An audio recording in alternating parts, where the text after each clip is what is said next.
ಹರೇ ಕೃಷ್ಣ. ಎಲ್ಲ ಕೇಳುಗರಿಗೂ ಶ್ರೀಮದ್ ಭಾಗವತದ ಅಧ್ಯಯನಕ್ಕೆ ಸ್ವಾಗತ. ಶ್ರೀಮದ್ ಭಾಗವತದ 7ನೆಯ ಸ್ಕಂದದಲ್ಲಿ ಹಿರಣ್ಯಾಕ್ಷನ ವಧೆಯಿಂದ ದುಃಖಿತರಾಗಿದ್ದಂತಹ ದಿತಿದೇವಿ, ಹಿರಣ್ಯಾಕ್ಷನ ಪತ್ನಿ ಮತ್ತು ಆತನ ಪುತ್ರರನ್ನು ಹಿರಣ್ಯಕಶಿಪುವು ಸಂತೈಸುತ್ತಿದ್ದಾನೆ. ಅದಕ್ಕಾಗಿ ಆತನು ಉಶೀನರ ದೇಶದ ರಾಜನ ಕಥೆಯನ್ನು ಹೇಳುತ್ತಾನೆ. ಉಶೀನರ ದೇಶದ ರಾಜನು ಯುದ್ಧದಲ್ಲಿ ಪ್ರಾಣತ್ಯಾಗ ಮಾಡುತ್ತಾನೆ. ಅವನ ಮೃತ ಶರೀರವನ್ನು ಕಂಡು ರಾಣಿಯರೆಲ್ಲರೂ ದುಃಖಿಸುತ್ತಿದ್ದಾರೆ, ಜೋರಾಗಿ ಅಳುತ್ತಿದ್ದಾರೆ. ಸೂರ್ಯನು ಅಸ್ತಂಗತನಾದರೂ ಅವರು ರಾಜನ ಉತ್ತರ ಕ್ರಿಯೆಗೆ ಅನುವು ಮಾಡಿಕೊಡುತ್ತಿಲ್ಲ. ಇದನ್ನು ಕಂಡಂತಹ ಯಮರಾಜನು ಒಬ್ಬ ಪುಟ್ಟ ಬಾಲಕನ ವೇಷ ಧರಿಸಿ ಆ ರಾಣಿಯರಿಗೆ ಬುದ್ಧಿ ಹೇಳುತ್ತಾನೆ. ಬಾಲಕನು ಆ ಸ್ತ್ರೀಯರನ್ನು ಕುರಿತು ಹೀಗೆ ಹೇಳಿದನು: ಅವಿನಾಶಿಯಾದ ಭಗವಂತನ ಸಂಕಲ್ಪ ಮಾತ್ರದಿಂದಲೇ ಇಡೀ ಜಗತ್ತು ಸೃಷ್ಟಿಯಾಗಿದೆ. ಸೃಷ್ಟಿಯಾದ ಪ್ರಪಂಚವು ರಕ್ಷಿತವಾಗಿದೆ ಮತ್ತು ಕೊನೆಗೆ ನಾಶವಾಗುತ್ತದೆ. ಇದು ವೇದಗಳಿಂದ ನಿರ್ಣಯವಾಗಿರುವ ವಿಚಾರ. ಈ ಚರಾಚರಾತ್ಮಕ ಐಹಿಕ ಸೃಷ್ಟಿಯು ಆಟಿಕೆ ಇದ್ದಂತೆ. ಪರಮಪ್ರಭುವಾದ್ದರಿಂದ ಅವನು ಪೂರ್ಣವಾಗಿ ನಿಗ್ರಹ ಅನುಗ್ರಹ ಸಮರ್ಥನು. ಕೆಲವು ವೇಳೆ ವ್ಯಕ್ತಿಯು ಸಾರ್ವಜನಿಕ ರಸ್ತೆಯಲ್ಲಿ ಎಲ್ಲರ ಕಣ್ಣಿಗೂ ಬೀಳುವಂತೆ ತನ್ನ ಹಣವನ್ನು ಕಳೆದುಕೊಂಡರೂ ದೈವವಶದಿಂದ ಆ ಹಣವು ಸುರಕ್ಷಿತವಾಗಿರುತ್ತದೆ.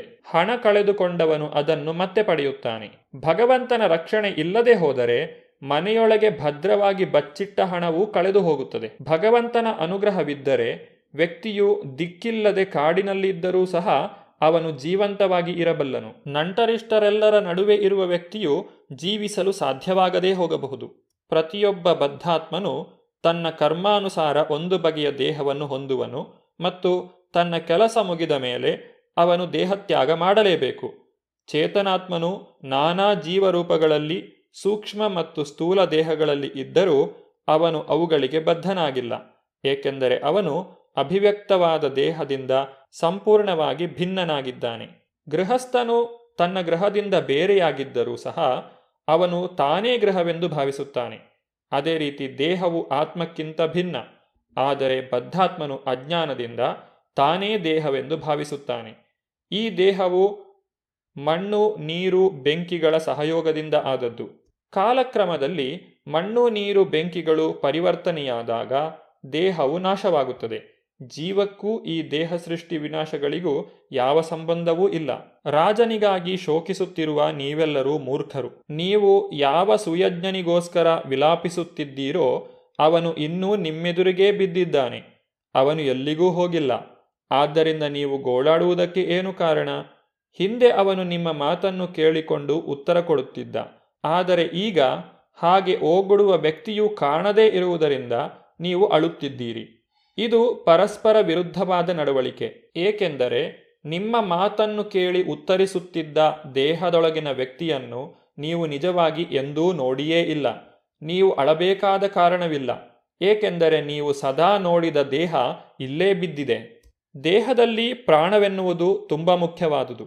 ಆದರೆ ಅದು ಸಹ ಶ್ರೋತೃವೂ ಅಲ್ಲ, ವಕ್ತೃವೂ ಅಲ್ಲ. ಪ್ರಾಣಕ್ಕಿಂತಲೂ ಬೇರೆಯಾದ ಆತ್ಮವೂ ಸಹ ಯಾವ ಕೆಲಸವನ್ನೂ ಮಾಡಲಾರದು.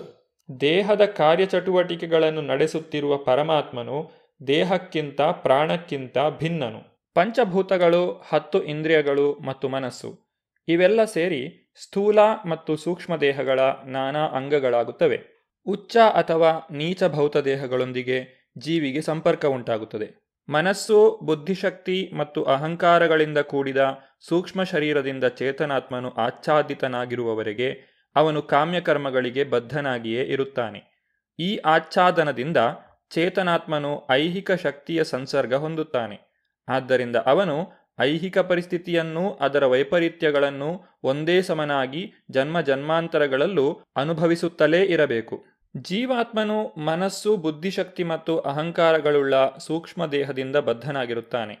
ಸಾಯುವಾಗ ಒಬ್ಬ ಮನುಷ್ಯನ ಮನಸ್ಸು ಎಲ್ಲಿ ನೆಟ್ಟಿರುತ್ತದೋ ಅದು ಅವನ ಮುಂದಿನ ದೇಹಕ್ಕೆ ಕಾರಣವಾಗುತ್ತದೆ. ಭಗವದ್ಗೀತೆಯಲ್ಲಿ ತಿಳಿಸಿರುವಂತೆ ಯಂ ಯಂ ವಾಪಿ ಸ್ಮರನ್ ಭಾವಂ ತ್ಯಜಂತ್ಯಂತೆ ಕಲೇವರಂ. ಸಾಯುವ ಸಮಯದಲ್ಲಿ ಮನಸ್ಸು ಚೇತನಾತ್ಮನನ್ನು ಇನ್ನೊಂದು ಬಗೆಯ ದೇಹಕ್ಕೆ ಒಯ್ಯುವಲ್ಲಿ ನಿರ್ಣಾಯಕ ಪಾತ್ರವನ್ನು ವಹಿಸುತ್ತದೆ. ಜೀವಿಯೊಬ್ಬನು ಮನಸ್ಸನ್ನು ನಿಗ್ರಹಿಸಿ ಅದನ್ನು ಭಗವಂತನ ಪ್ರೇಮಪೂರ್ಣ ಸೇವೆಯಲ್ಲಿ ತೊಡಗಿಸಿದರೆ ಮನಸ್ಸು ಅವನನ್ನು ಭ್ರಷ್ಟನನ್ನಾಗಿಸಲು ಸಾಧ್ಯವಿಲ್ಲ. ಆದ್ದರಿಂದ ಮನಸ್ಸನ್ನು ಸದಾ ಭಗವಂತನ ಪಾದಾರವಿಂದಗಳಲ್ಲಿ ನೆಡಬೇಕಾದದ್ದು ಎಲ್ಲರ ಕರ್ತವ್ಯವಾಗಿದೆ. ಮನಸ್ಸನ್ನು ಶ್ರೀಕೃಷ್ಣನ ಪಾದಕಮಲಗಳಲ್ಲಿ ನೆಟ್ಟರೆ ಬುದ್ಧಿಶಕ್ತಿಯು ಪರಿಶುದ್ಧವಾಗುತ್ತದೆ. ಆಗ ಬುದ್ಧಿಶಕ್ತಿಯು ಪರಮಾತ್ಮನಿಂದ ಸ್ಫೂರ್ತಿಯನ್ನು ಪಡೆಯುತ್ತದೆ. ಹೀಗೆ ಜೀವಿಯು ಸಂಸಾರ ಬಂಧನದಿಂದ ಮುಕ್ತಿಯ ಕಡೆಗೆ ಮುನ್ನಡೆಯನ್ನು ಸಾಧಿಸುತ್ತಾನೆ. ಜೀವಾತ್ಮನು ಕಾಮ್ಯಕರ್ಮಗಳ ನಿಯಮಗಳಿಗೆ ಬದ್ಧನು. ಆದರೆ ಪರಮಾತ್ಮನು ಜೀವಾತ್ಮನ ಕಾಮ್ಯಕರ್ಮಗಳಿಂದ ಬಾಧಿತನಾಗುವುದಿಲ್ಲ. ಉಪನಿಷತ್ತಿನಲ್ಲಿ ಪರಮಾತ್ಮ ಮತ್ತು ಜೀವಾತ್ಮ ಈ ಇಬ್ಬರನ್ನು ಎರಡು ಪಕ್ಷಿಗಳಿಗೆ ಹೋಲಿಸಿ ಅವರು ದೇಹದೊಳಗೆ ಕುಳಿತಿದ್ದಾರೆಂದು ದೃಢವಾಗಿ ಹೇಳಲಾಗಿದೆ.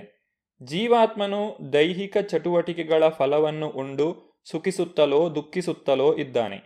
ಆದರೆ ಅಂತಹ ಬಂಧನರಹಿತವಾದಂತಹ ಪರಮಾತ್ಮನು ಜೀವಾತ್ಮನ ಕಾರ್ಯಗಳಲ್ಲಿ ಸಾಕ್ಷೀಭೂತನಾಗಿದ್ದು ಅವನು ಬಯಸುವ ಕಾರ್ಯಗಳಿಗೆಲ್ಲ ಅನುಮತಿಯನ್ನು ನೀಡುತ್ತಿದ್ದಾನೆ.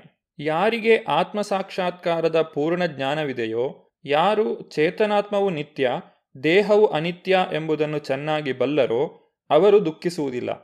ಆದರೆ ಆತ್ಮಸಾಕ್ಷಾತ್ಕಾರದ ಅರಿವು ಇಲ್ಲದೇ ಇರುವವರು ಖಂಡಿತವಾಗಿಯೂ ದುಃಖಿಸುತ್ತಾರೆ. ಭ್ರಮೆಯಲ್ಲಿ ಸಿಲುಕಿರುವ ವ್ಯಕ್ತಿಗೆ ತಿಳಿಯಪಡಿಸುವುದು ಕಷ್ಟ. ಒಂದು ಕಾಡಿನಲ್ಲಿ ಒಬ್ಬ ಬೇಡನು ಹಕ್ಕಿಗಳಿಗೆ ಆಹಾರದ ಆಮಿಷವೊಡ್ಡಿ ಬಲೆ ಬೀಸಿ ಅವುಗಳನ್ನು ಹಿಡಿಯುತ್ತಿದ್ದನು. ಪಕ್ಷಿ ಸಂಕುಲಕ್ಕೆ ಅವನು ಸಾಕ್ಷಾತ್ ಯಮನಂತಿದ್ದನು.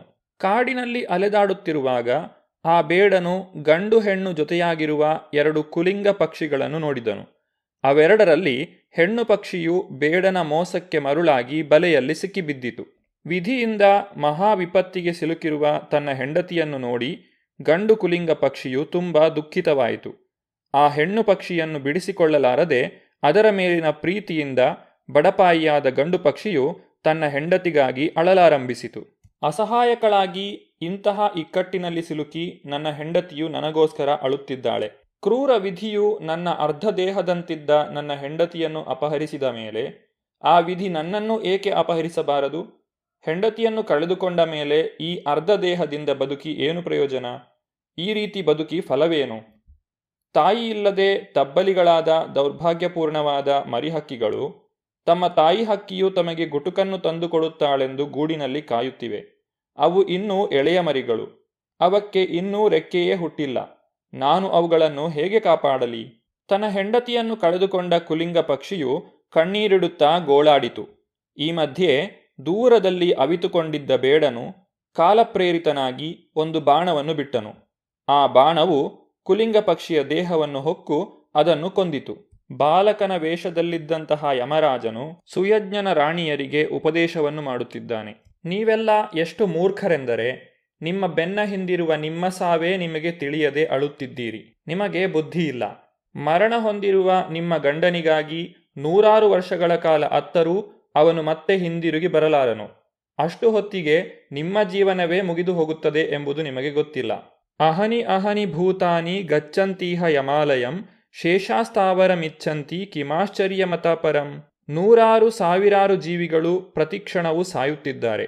ಆದರೆ ಮೂರ್ಖನಾದ ಜೀವಿಯು ತಾನು ಅಮರ ಎಂದು ತಿಳಿದು ಸಾಯಲು ಸಿದ್ಧನಾಗುವುದಿಲ್ಲ. ಈ ಜಗತ್ತಿನಲ್ಲಿ ಅತ್ಯಾಶ್ಚರ್ಯಕರವಾದ ಸಂಗತಿಯೆಂದರೆ ಇದೆ. ಸುಯಜ್ಞನ ಮೃತದೇಹದ ಸುತ್ತ ಸುತ್ತುವರೆದಿದ್ದ ಬಂಧುಗಳೆಲ್ಲರಿಗೂ ಬಾಲಕನ ವೇಷದಲ್ಲಿ ಯಮರಾಜನು ಉಪದೇಶ ನೀಡುತ್ತಿದ್ದಾಗ ಎಲ್ಲರೂ ಅವನ ತತ್ವಪೂರ್ಣವಾದ ಮಾತುಗಳನ್ನು ಕೇಳಿ ಆಶ್ಚರ್ಯಪಟ್ಟರು. ಲೌಕಿಕವಾದದ್ದೆಲ್ಲವೂ ನಶ್ವರ, ನಿತ್ಯವಾಗಿ ಮುಂದುವರಿಯುವಂತಹದ್ದಲ್ಲವೆಂದು ಅವರು ಅರಿತರು. ನಂತರ ಅವರು ಸುಯಜ್ಞನಿಗೆ ಅಂತ್ಯ ಸಂಸ್ಕಾರವನ್ನು ಮಾಡಿದರು. ಈ ರೀತಿ ಸುಯಜ್ಞನ ಕಥೆಯನ್ನು ಹೇಳುವ ಮೂಲಕ ಹಿರಣ್ಯಕಶಿಪುವು ತನ್ನ ಬಂಧುಗಳನ್ನು ಸಂತೈಸಿದನು. ದೇಹದ ಸಾವಿಗಾಗಿ ಶೋಕಿಸಬಾರದು. ವ್ಯಕ್ತಿಯು ಮನುಷ್ಯ ಜನ್ಮದಲ್ಲಿ ಇರುವವರೆಗೆ ದೇಹದೊಳಗಿರುವ ಆತ್ಮನನ್ನು ಅರಿಯಬೇಕು. ದೇಹವು ಆತ್ಮವಲ್ಲ, ನಾವು ದೇಹದಿಂದ ಭಿನ್ನ. ಆದ್ದರಿಂದ ಮಿತ್ರರು, ಶತ್ರುಗಳು ಅಥವಾ ದೇಹಾತ್ಮವಾದಕ್ಕೆ ಸಂಬಂಧಿಸಿದ ಜವಾಬ್ದಾರಿ ಇವುಗಳ ಪ್ರಶ್ನೆಯೇ ಏಳುವುದಿಲ್ಲ. ದೇಹವು ಶೈಶವದಿಂದ ಬಾಲ್ಯಕ್ಕೆ, ಬಾಲ್ಯದಿಂದ ವೃದ್ಧಾಪ್ಯಕ್ಕೆ ಬದಲಾಗುವುದರ ಬಗ್ಗೆ ಮತ್ತು ತೋರಿಕೆಗೆ ನಾಶವಾಗುವಂತೆ ಕಾಣುವುದರ ಬಗ್ಗೆ ತುಂಬ ಚಿಂತಿಸಬಾರದು. ಅದರ ಬದಲು ವ್ಯಕ್ತಿಯು ದೇಹದೊಳಗಿನ ಆತ್ಮದ ಬಗ್ಗೆ ಮತ್ತು ಆತ್ಮವನ್ನು ಐಹಿಕ ಬಂಧನದಿಂದ ಹೇಗೆ ಬಿಡುಗಡೆ ಮಾಡಬೇಕೆಂಬುದರ ಬಗ್ಗೆ ತೀವ್ರವಾಗಿ ಚಿಂತಿಸಬೇಕು. ದೇಹದೊಳಗಿನ ಜೀವಿಯು ಎಂದಿಗೂ ನಾಶವಾಗುವುದಿಲ್ಲ. ಒಬ್ಬನಿಗೆ ಅನೇಕಾನೇಕ ಮಿತ್ರರು, ಶತ್ರುಗಳು ಇದ್ದರೂ ಮಿತ್ರರು ಅವನಿಗೆ ಸಹಾಯ ಮಾಡಲಾರರು, ಶತ್ರುಗಳು ಅವನಿಗೆ ಹಾನಿ ಮಾಡಲಾರರು ಎಂಬುದನ್ನು ಅವನು ಖಚಿತವಾಗಿ ತಿಳಿದುಕೊಳ್ಳಬೇಕು. ಪ್ರತಿಯೊಬ್ಬನು ತಾನು ಚೇತನಾತ್ಮನೆಂದು ದೇಹ ಬದಲಾವಣೆಗಳಿಂದ ಆತ್ಮದ ಸಹಜ ಸ್ವರೂಪ ವಿಕಾರ ಹೊಂದುವುದಿಲ್ಲವೆಂದು ತಿಳಿದುಕೊಳ್ಳಬೇಕು. ಎಲ್ಲ ಪರಿಸ್ಥಿತಿಗಳಲ್ಲೂ ಪ್ರತಿಯೊಬ್ಬನೂ ಚೇತನಾತ್ಮನಾಗಿ ಭಗವಾನ್ ವಿಷ್ಣುವಿನ ಭಕ್ತನಾಗಿರಬೇಕು ಮತ್ತು ದೇಹ ಸಂಬಂಧಗಳ ಬಗ್ಗೆ ಅಂದರೆ ಮಿತ್ರರ ಬಗ್ಗೆಯಾಗಲಿ ಶತ್ರುಗಳ ಬಗ್ಗೆಯಾಗಲಿ ಚಿಂತೆಗೊಳಗಾಗಬಾರದು. ದೇಹಾತ್ಮವಾದದಲ್ಲಿ ನಾವೇ ಆಗಲಿ ನಮ್ಮ ಶತ್ರುಗಳೇ ಆಗಲಿ ಎಂದಿಗೂ ಸಾಯುವುದಿಲ್ಲ ಎಂಬುದನ್ನು ಪ್ರತಿಯೊಬ್ಬರೂ ತಿಳಿದುಕೊಳ್ಳಬೇಕು. ಹಿರಣ್ಯಕಶಿಪು ಮತ್ತು ಹಿರಣ್ಯಾಕ್ಷರ ತಾಯಿಯಾದ ದಿತಿಯು ಹಿರಣ್ಯಾಕ್ಷನ ಪತ್ನಿಯಾದ ಋಷಭಾನುವು ಹಿರಣ್ಯಕಶಿಪುವಿನ ಉಪದೇಶವನ್ನು ಕೇಳಿದರು.